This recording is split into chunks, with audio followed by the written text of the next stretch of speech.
안녕하십니까. 자, 이번 시간에는요, 파생상품 펀드에 대해서 공부하도록 하겠습니다. 우리 이제 이 과목이죠. 파생상품 펀드는요, 파생상품 법규서부터 시작됩니다. 이 법규에 관한 내용은 우리 이제 다른 부분에서도 언급되는 게 있어요. 법규는 중복되는 것도 좀 있습니다. 그렇지만 어쨌든 파생상품과 관련되는 것만 따로 떼서 법규로 구성하고 있으니까 여러분들이 좀 신경 써서 파생상품과 관련되는 내용만 우리가 숙지하도록 하겠습니다.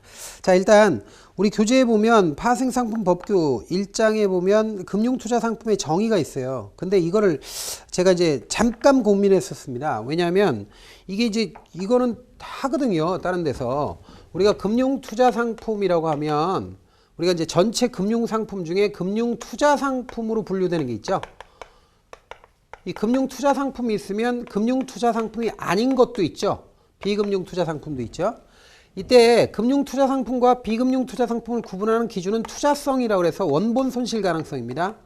투자성이 있으면 금융투자상품이고 투자성이 없으면 비금융투자상품인데 비금융투자상품은 우리 시험 범위하고는 별로 상관이 없습니다. 여기서는.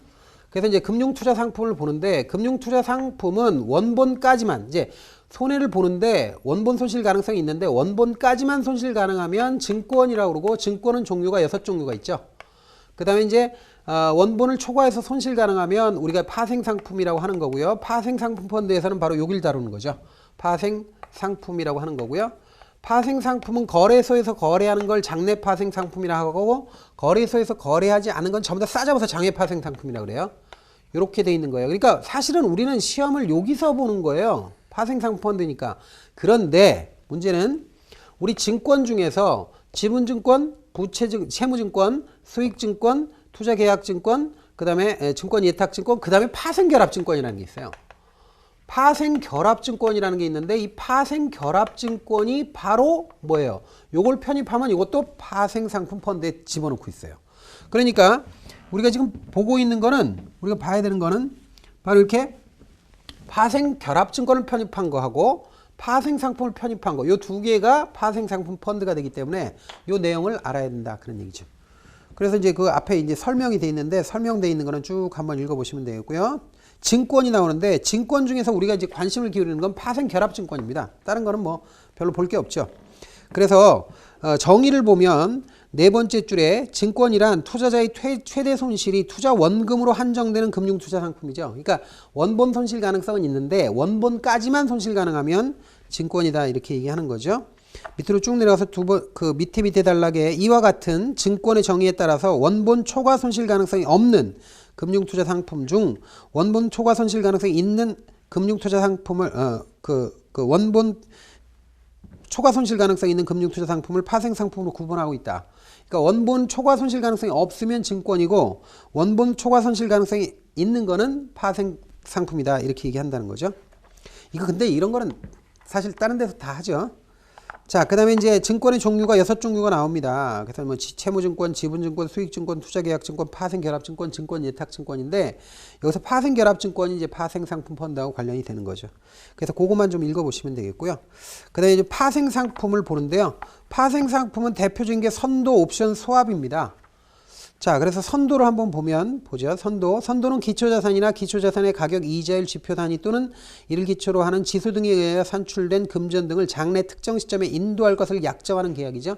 장래에 인도받는 걸 약정하면서 현재 계약은 현재 맺는 거. 요게 이제 선도 계약이다 이렇게 얘기하고 그다음에 그 밑에 줄에 선도 거래는 일정한 대상을 매매하는 계약을 체결하면서 그 대상의 인도와 대금의 수령 시점을 장래의 특정 시점으로 정해주는 이행기가 장래인 매매 계약을 선도라고 합니다. 자, 그래서 선도의 의미를 봤고요. 다시 한번 선도. 여러분들이 선도를 이해를 못할까 봐 또 선도는요. 여러분들 이 선도하고 선물을 이제 헷갈리는 분들이 있는데 선도가 이만큼이면 선도의 일부가 선물이에요. 그러니까 여러분들 선물은 선도하고 구조가 똑같아요. 똑같은데 다만 선물은 거래소에서 거래하는 거고 선도는 자유롭게 1대1로 자유롭게 계약 조건이나 내용을 협의하면서 자유롭게 계약을 맺는다. 요것만 차이가 있지 구조는 똑같은 겁니다. 그래서 우리가 선도 형태 그 파생상품 하면 여기 선물이 포함되는 거예요. 여러분들 세계적으로 봤을 때 선도 거래가 더 많아요? 선물 거래가 더 많아요? 선도 거래가 압도적으로 많습니다. 선도 거래가 훨씬 더 커요. 덩치가. 그래서 사실은 선물은 거래소에서 이렇게 상장된 몇 개 가지고 하는 거예요. 뭐 전 세계적으로 선물 많긴 하지만 그래서 선도가 더 많습니다. 그래서 선도하고 선물은 구조는 똑같아요. 구조는 똑같은데 선물은 거래소에서 하고 선도는 거래소가 아닌 형태로 한다. 이것만 차이가 있어요. 그러니까 구조는 똑같아요.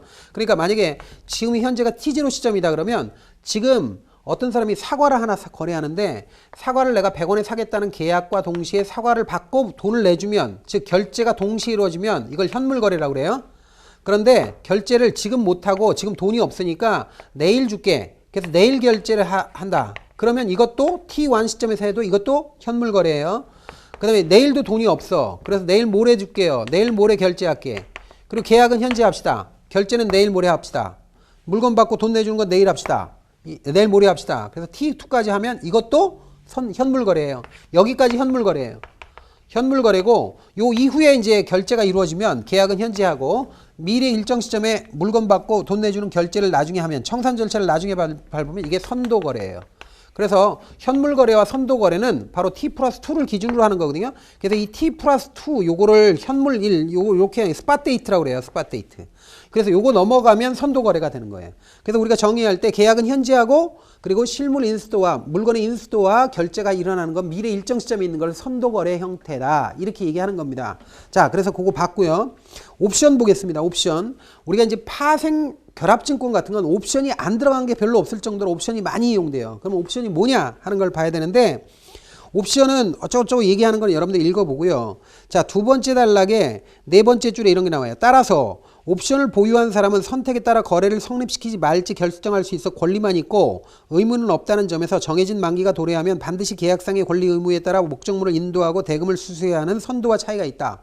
선도는 선도 계약을 하고 나면 반드시 계약을 이행해야 돼요. 근데 옵션의 경우에는 옵션을 매수한 사람은 살 권리, 팔 권리를 산 거예요. 그러니까 자기가 불리하면 계약 이행을 안 해도 돼요. 그러니까 권리만 행사하지 의무는 없어요. 그러니까 자기가 불리하면 권리를 포기하면 되는 거예요. 권리 행사를 포기하면 돼요. 그렇기 때문에 옵션의 경우에는 매수자가 자기가 유리하면 권리 행사에서 이익을 얻고 자기가 불리하면 권리 행사를 포기하기 때문에 매수자가 항상 유리한 거예요.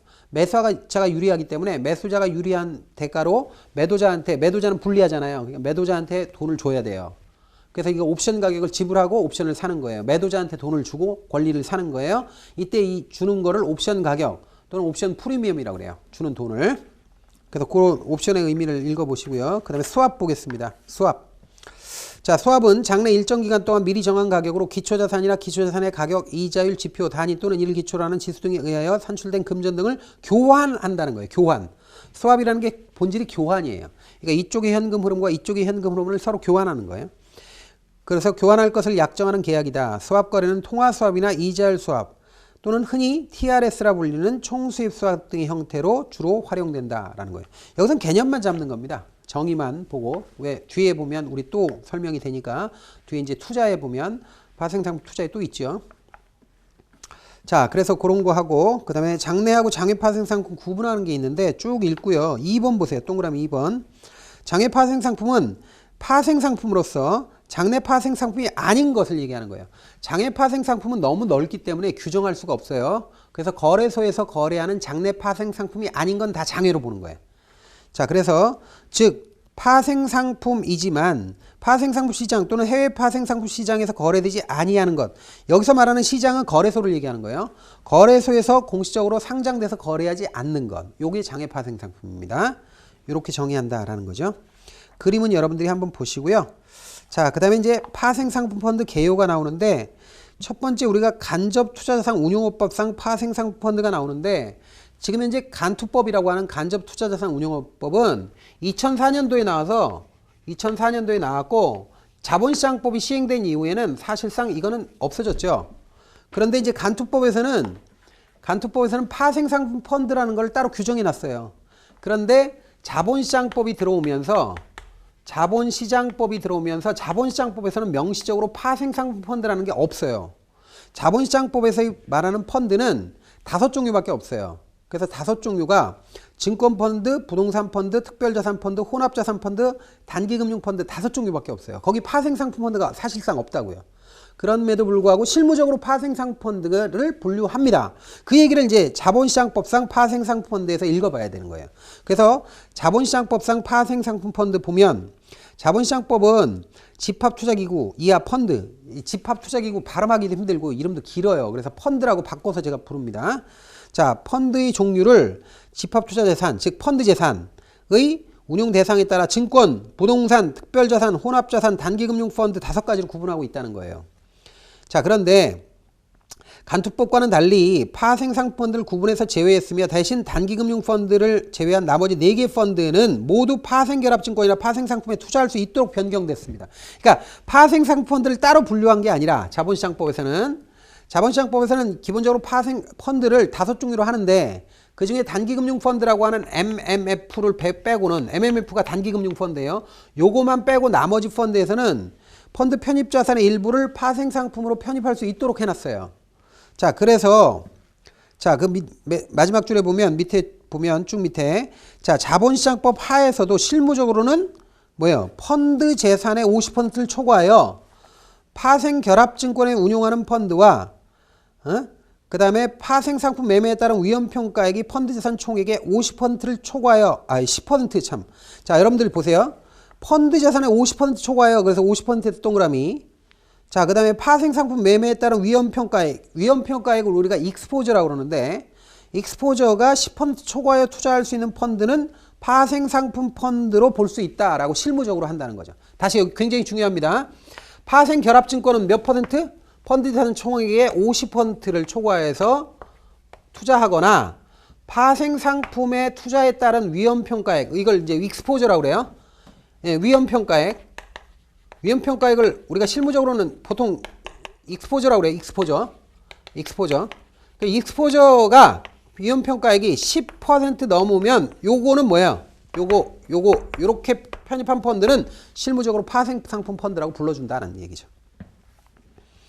자, 그래서 요 밑줄 이거 중요한 겁니다. 그렇게 알아놓고요. 이게 50, 10 이거 알아놓으세요. 50%, 10% 이거 초과 조건. 이거는 파생결합증권, 이거는 파생상품 위험평가액이 10%예요. 자, 이렇게 알아놓고 나머지 뭐 쭉 읽어보시면 돼요. 그런 게 중요한 거고 뒤에는 뭐 됐고 그 다음에 섹션 3 보면 자, 파생결합증권 및 파생상품 투자 시 운용 규제가 있어요. 여기서부터 골치 아픕니다. 이게 이제 여기 이제 우리가 외워야 되는 거예요. 그래서 이 법규에서 이런 거를 만약에 낸다 그러면 암기에 의존하는 수밖에 없어요. 이건 뭐 상품을 이해하고 이런 차원이 아니니까. 자, 일단 자본시장법에서 펀드를 5종류로 구분하는데 여기서 MMF라고 하는 단기금융펀드 빼놓고는 나머지는 파생상품을 편입할 수 있단 말이죠. 또는 파생결합증권을 편입할 수 있단 말이죠. 자, 그런데 여기서 이제 운용규제가 있단 말이에요. 파생상품류를, 파생상품 등을 편입을 하면 여기서 이제 위험하니까 운용규제가 따라오는데 한번 보세요. 동그라미 1번부터 봅니다. 동일 종목 파생결합증권에 대한 투자 비율 규제 완화 조건이 있어요. 펀드 재산으로 동일 종목 그 다음에 증권에 투자하는 경우에 원칙적으로 각 펀드 자산 총액의 10% 초과하여 투자하는 행위가 제한돼요. 원래는.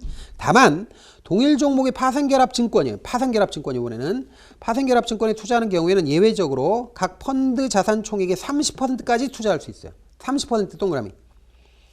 자, 그 밑에 다만 사모펀드의 경우에 이러한 규제가 적용되지 않으므로 펀드 재산으로 동일 종목 파생결합증권에 투자하는 경우에 각 펀드 자산 총액의 100%까지 투자할 수 있다. 자, 일반적인 펀드는 파생결합증권을 30%까지 편입할 수 있는데 사모펀드의 경우는 이런 규정이 없기 때문에 100%까지 가능하다. 그런 얘기입니다.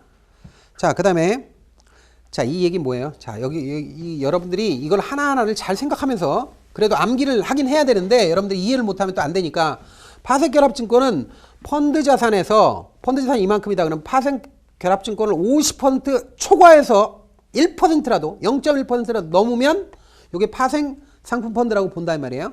그런데 여기서 말하는 파생결합증권은 여러 종목이 있을 거란 말이에요. 근데 이 지금 여기서 말하는 건 뭐냐면 동일 종목, 똑같은 종목으로 파생결합증권은 30%까지만 편입할 수 있다는 거예요. 동일 종목, 같은 거. 그런데 사모펀드는 100%까지 가능하다. 이건 이제 단서가 되는 거고요. 그러니까 50% 초과해서 파생결합증권을 하는데 파생결합증권은 또 종류가 파생결합증권이 여러 가지가 있잖아요. 그중에 똑같은 파생결합증권을 한꺼번에 몰빵하면 안 되니까 30%까지만 투자할 수 있다. 이런 얘기입니다. 그 다음에 두 번째 장외파생상품 상품의 경우에 매매 상대방 규제가 있는데 여러분들 보세요. 장내 파생 상품은 거래소가 중간에 있기 때문에 거래 매매 상대방이 누군지 몰라요.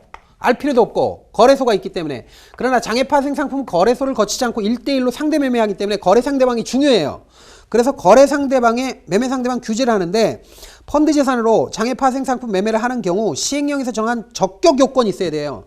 적격 요건을 갖추지 못한 자와는 매매는 안 돼요. 이거 거래 상대방이 믿을만 해야 되잖아요. 장외니까. 자, 그러면 적격 요건이 뭐냐? 이게 중요하죠. 그게 시험에 가끔 나와요. 그래서 그 밑에 박스 보세요. 적격 요건 보세요. 땡땡이 보세요. 첫 번째, 신평사, 신용평가사가 어떻게 돼요? 신용평가사에 의해요. 투자 적격 등급 이상으로 평가받은 상대방. 이건 거래할 수 있다. 적격자다 이거예요. 두 번째, 신용평가사에 의해서 투자 적격 등급 이상으로 평가받은 자가 보증을 섰을 때, 보증을 둔 경우, 이런 경우도 거래 가능하다. 세 번째는 담보를 제공한 경우 거래 가능하다. 세 가지 알아놔야 돼요. 세 가지. 신평사가 그 투자 적격 등급으로 평가했다. 투자 적격 등급 이상으로 평가했다는 거래도 되고, 그 신용평가사가 투자 적격 등급으로 평가한 자가 보증을 서줬다. 그럼 거래 가능하고, 담보를 제공했다. 그 거래 가능하다. 세 가지 요건 알아놓으세요. 자, 다음에 이제 위험평가의 규제입니다. 다음 페이지. 파생상품 매매에 따른 위험평가의 규제. 자, 보세요. 파생상품 펀드는 파생결합증권을 50% 초과해서 투자할 수도 있고, 그 다음에 파생상품 자체가 아니에요. 파생상품의 위험평가액이, 익스포저라고 그랬어요. 위험평가액이 10% 초과해서 투자할 때 파생상품 펀드라고 그랬잖아요. 이때 위험평가액을 어떻게 산정하느냐 이거죠. 그것과 관련되는 거예요. 이 위험평가액 규제와 관련돼요. 그래서 보세요. 펀드 재산으로 파생상품 매매를 하는 경우 파생상품 매매에 따른 위험평가액이 각 펀드 순자산 총액, 순자산이라는 거는 총자산에서 부채를 뺀 거잖아요. 그러면 요걸 뺀 것에 100% 초과해 투자하는 행위는 안 된다는 거예요. 순자산에 100% 넘어가면 안 된다. 너무 위험하니까. 다만 그 밑에 가격 변동 위험이 크지 아니한 경우에 다음 기준을 모두 충족하는 ETF 동그라미. ETF는 200%까지 충족할 수 있다. 투자할 수 있다는 거예요. ETF. ETF는 뭐예요? 자, ETF라고 하는 상품은 요거 뭐예요? 익스체인지. 이게 익스체인지라는 말이 거래소라는 뜻이에요. 거래소에서 트레이디드, 거래할 수 있는 펀드라는 뜻이에요. 그래서 이걸 뭐라고 하냐? 상장지수 펀드라고 그래요. 이게 상대적으로 지수에 투자하는 거기 때문에 상대적으로 안전하다고 보거든요. 이건 200%까지 가능하다. 이렇게 본 겁니다. 그래서 밑에는 그냥 읽어보시고요. 4번 넘어갑니다. 동일 법인 등이 발행한 증권의 가격 변동으로 인한 위험평가의 규제와 관련돼요. 전부 다 익스포저의 규제예요. 자, 펀드 재산으로 파생상품 매매를 하는 경우 파생상품의 기초자산 중 동일법인 등이 발행한 증권의 가격 변동으로 인한 위험평가액이 각 펀드 자산 총액이 10% 초과에 투자하는 행위는 안 된다는 거예요. 똑같은 법인, 똑같은 회사, 똑같은 기관에서 만들어낸 그 파생상품의 투자 위험평가액이 10% 초과하면 안 된다는 거예요. 그 얘기입니다. 왜냐면 한쪽에 몰빵 투자하잖아요. 몰빵이나 봐야 되죠. 그 다음에 5번 보세요. 같은 거래 상대방과의 장외 파생상품 매매에 따른 거래 상대방 위험평가의 구제. 이게 같은 상대방하고 너무 많이 거래해도 안 되겠죠. 한쪽으로 거래가 쏠리니까, 위험하니까. 그래서 펀드 재산으로 같은 거래 상대방과의 장외 파생상품 매매에 따른 거래 상대방 위험평가액이 각 펀드 자산 총액 10% 동그라미 초과하여 투자하는 행위는 안 돼요. 또 금지된다 이거죠. 뭐 나머지 사모펀드는 예외다 이런 거는 이제 거기 보너스로 달린 거니까 됐고. 자, 그 다음에 이제 섹션 4보입니다. 계속 이어집니다. 파생상품 투자 시 위험평가액 산정 방법. 그럼 위험평가액 어떻게 산정하느냐 이거죠. 익스포저 어떻게 산정하느냐 하는 건데 이게 이제 머리가 아프기 시작해요. 이게 암기를 해야 돼. 이제 진짜로. 자, 선도, 옵션, 스왑. 그래가지고 뭐 쭉 있어요. 선도, 옵션, 스왑 거래가 혼합된 경우, 뭐 장외 파생상품 거래의 경우, 뭐 이렇게 쭉 있는데 이제 가장 중요한 게 선도, 옵션, 스왑이죠. 그럼 선도 보세요. 선도는 익스포저를 어떻게 계산하냐면, 거기 보세요. 기초자산의 가격에 거래량과 승수를 곱한다. 기초자산 가격. 여기다 써가면서 하겠습니다. 선도라고 그랬어요. 선도는 선도하고 선물하고 다른데 선물은 거래소에서 거래하니까 계약 이행이 보증이 되기 때문에 이건 문제가 안 돼요. 그런데 선도의 경우에는 이게 좀 문제가 된단 말이죠. 그래서 선도의 경우에 기초자산 가격, 이거 너무 기니까 이거 P라고 쓰겠습니다. 곱하기 그 다음에 계약수가 있죠. 계약수를 N이라고 하겠습니다. 그 다음에 승수가 있어. 승수. 요걸 곱해주는 거예요. 요게 바로 선도의 경우에 위험평가에 구성하는 거예요. 여기서 승수 같은 거 빼버립니다. 빼버리고 시험 내버립니다. 그러니까 이런 거 잘 보셔야 돼요. 외울 때. 그래서 기초자산 가격 거래량 승수 곱한다. 근데 옵션의 경우에는 보세요. 옵션을 매수하는 거하고 매도하는 거하고는 리스크가 확 차이 나요. 리스크 크기가. 매수는 그냥 프리미엄만 날리면 되는 거지만 매도는 잘못됐을 때는 이익이 막 손실이 엄청나요. 그래서 위험평가의 익스포저도 다릅니다. 계산하는 게. 옵션 매수의 경우에 기초자산 가격이 계약수와 승수 및 델타를 각각 곱한 금액 밑줄 쳐놓으세요. 이걸 델타 위험액이라고 그래요. 그러니까 기초자산 가격의 계약수에다가 승수를 곱한 다음에 뭐예요? 델타까지 곱해야 된다는 거죠. 델타. 그래서 이걸 델타 위험액이다 이렇게 얘기해요. 다시 잘 읽어보세요. 기초자산 가격이 계약수 곱하고 승수 곱한 다음에 델타까지 곱해줘야 돼. 이게 바로 옵션 매수예요. 자, 그런데 이게 옵션 매수야. 옵션 매수는 이렇게 된다. 기초자산 가격에 계약수에 승수 곱한 다음에 델타까지 곱해줘야 돼. 델타. 델타는 옵션의 위험 지표예요. 자, 그 다음에 옵션 매도 포지션의 경우에 델타 위험액 여기에다가 이 델타 위험액 여기에다가 그 다음에 뭐예요? 추가로 델타 변화에 따른 위험 변화의 위험액, 이 감마라고 그래요. 감마 위험액에다가 기초자산 변동성 변화에 따른 위험액까지 모두 합산해. 그러니까 변동성 변화에 따른 옵션 가격 변화분을 이거 배가라고 하거든요. 그러니까 여기다가 델타 위험액에다가 감마 위험액, 이게 감마를 이렇게 그리스 문자로 쓰지 말고 감마 위험액에다가 배가 위험액까지 더한다. 왜냐하면 옵션 매도 포지션의 경우에는 그 옵션 매수보다 훨씬 위험하거든요. 그래서 옵션 매도 포지션은 이렇게 해서 위험평가 익스포저를 계산한다라는 거예요. 수합의 경우를 봅니다. 이 수합이 골치 아픈 게 많아요. 그래서 수합을 보는데 자, 기억 보면 서로 다른 통화를 교환하는 거래. 이걸 통화 수합이라고 그래요. 요거는 명목 원금만 계산합니다. 그러니까 CRS라고 해서 통화 수합의 경우에는 요건 뭐냐면 명목 원금을 위험평가액으로 계산한다라는 거죠. 자, 그 다음에 니은 보면 고정금리와 변동금리를 교환한 거래. 이게 금리수합 IRS라고 그래요.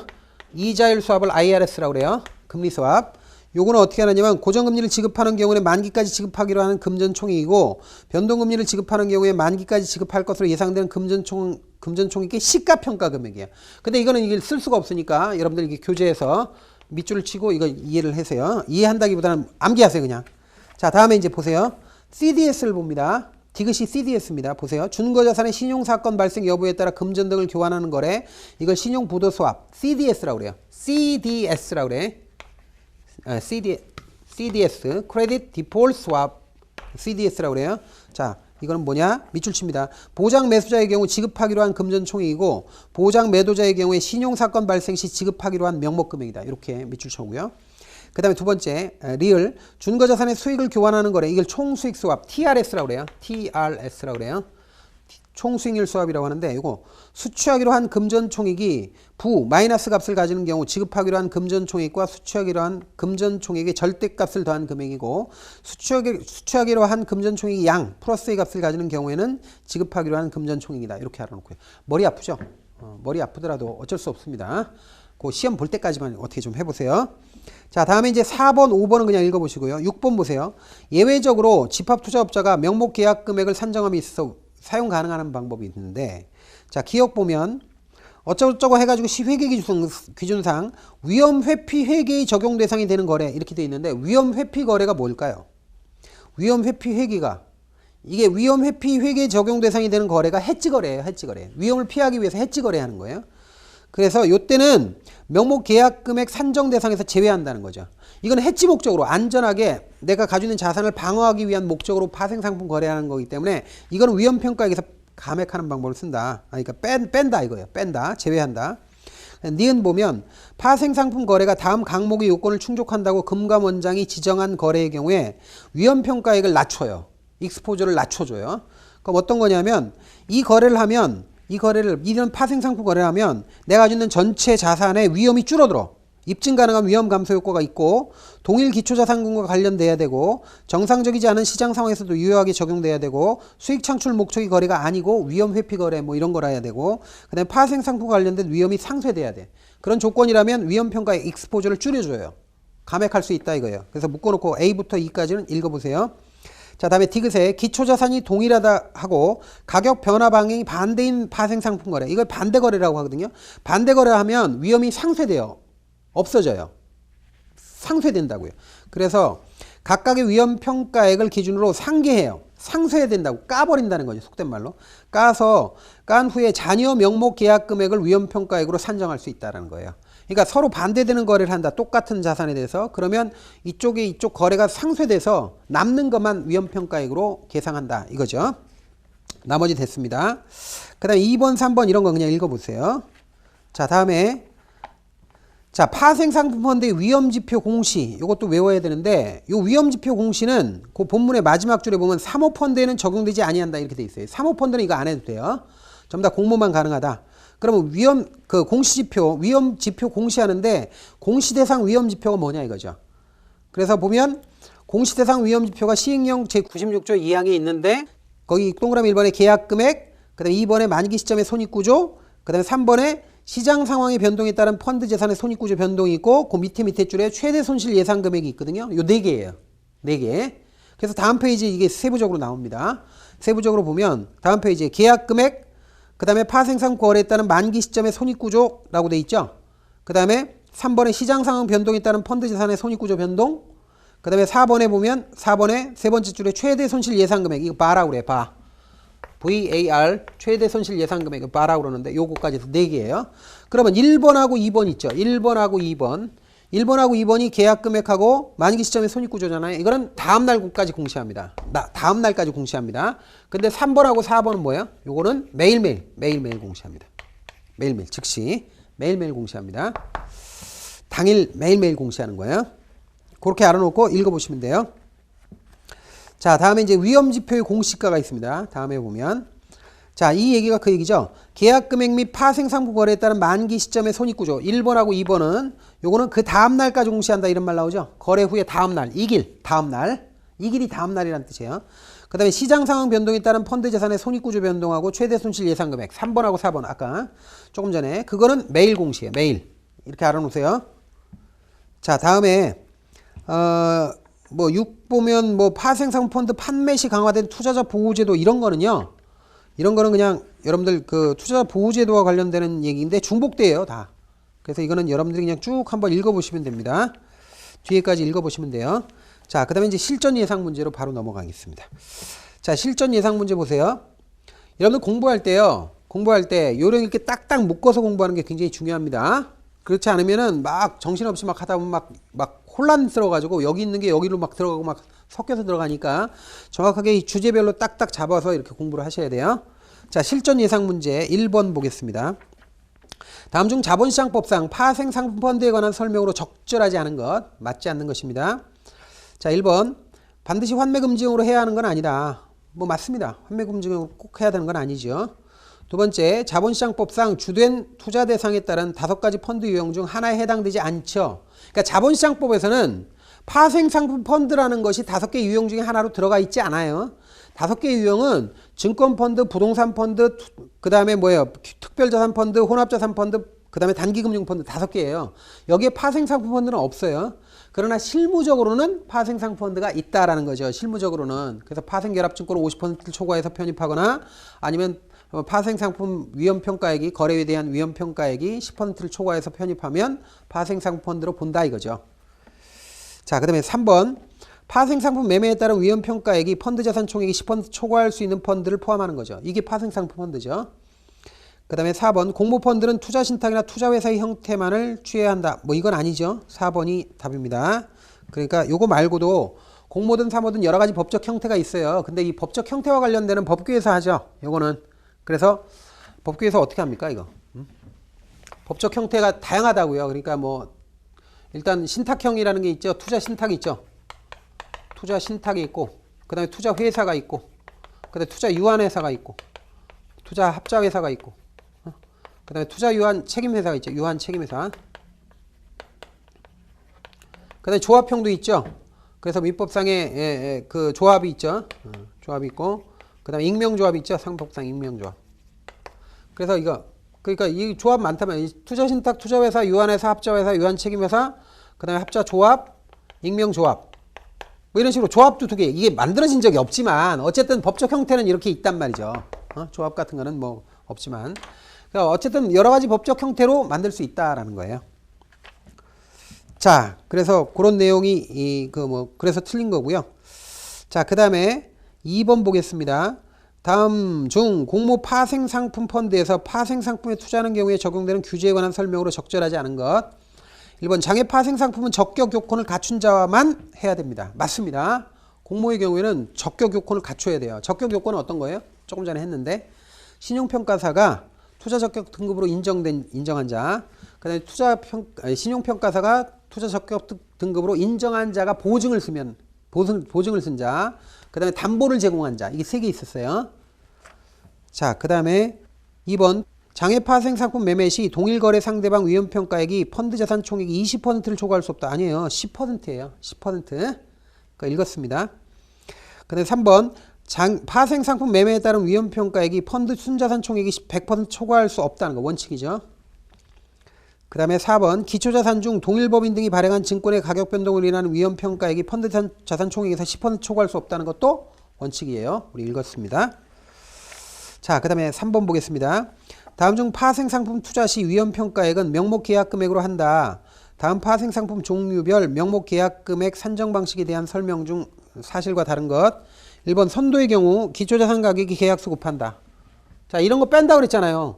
제가 이 문제를 먼저 보고 얘기한 게 아닙니다. 먼저 보고 얘기한 게 아니라요. 이런 거 빼는 거 자주 나와요. 그러니까 이런 기초자산 가격 곱하기 계약수 곱하기 승수예요. 근데 승수 같은 거 빼거나 계약수 같은 거 뺀다고요. 그러니까 이게 틀린 거죠. 그래서 1번이 답입니다. 2번 통화수합의 경우에 지급하기로 한 통화의 명목 원금. 자, 통화수합은 명목 원금이라고 했어요. CRS 통화수합 명목 원금. 자, 그 다음에 옵션 매수의 경우 기초자산 가격이 계약수와 승수 및 델타를 각각 곱한 금액. 이걸 델타 위험액이라고 한다 그랬죠. 그래서 옵션 매수의 경우에 기초자산 가격의 계약수에다가 승수를 곱한 다음에 델타 곱해서 델타 위험액을 구하는 거 맞고요. 그 다음에 4번 옵션 매도의 경우 델타 위험액에 추가로 델타 변화에 따른 위험액, 즉 이걸 감마라고 그래요. 감마 위험액과 기초자산 변동성 변화에 따른 위험액, 이거 배가 위험액이라고 하는데 이걸 모두 합산했다. 그래서 델타 위험액에다가 여기 델타 위험액에다 플러스 감마 배가 위험액까지 더했다. 이게 옵션 매도다. 자, 그 다음에요. 4번 보겠습니다. 파생 상품 매매에 따른 위험 평가액이 펀드 자산 총액의 괄호 안에 몇 퍼센트를 초과해 투자할 수 있는 펀드가 파생상품에 투자하는 경우 당해 펀드의 집합투자업자는 파생상품 펀드의 위험지표를 인터넷 홈페이지 등을 이용하여 공시해야 하며 펀드 투자 설명서의 위험지표의 개요 및 위험지표가 공시된다는 사실을 기재해야 된다. 이때 괄호 안에 들어갈 거. 이게 뭐예요? 10% 아니에요. 그게 파생상품 펀드니까. 그래서 2번이 답이고요. 5번 보겠습니다. 아래 설명 중 밑줄친 부분과 관련하여 장외 파생상품 매매 및 상대방 적격 요건에 대한 설명으로 적절하지 않은 것.